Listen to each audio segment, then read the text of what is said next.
Welcome to the Salmon Runs YouTube. Enjoy the video. In this video, I will explain how to use Chuna for calcium step by step.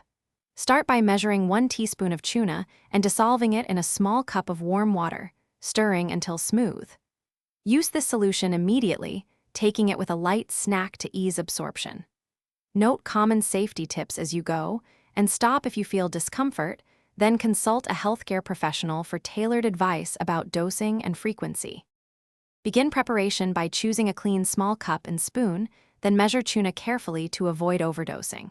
Use warm water and mix thoroughly until no grainy bits remain, then let it settle briefly. If the mixture appears too concentrated, dilute with more warm water.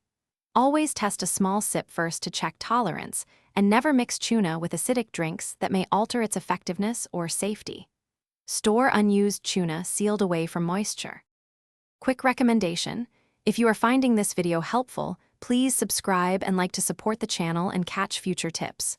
Also, quick recommendation for downtime: books Read Anywhere with the new Kindle Paperwhite, a handy companion when you research supplements.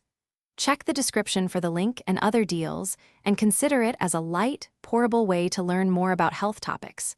Now let's get back to the video. Determine dosing conservatively, starting with 1 teaspoon and adjusting based on response and professional guidance. Avoid exceeding recommended frequency. Intermittent use is safer than continuous daily intake without supervision.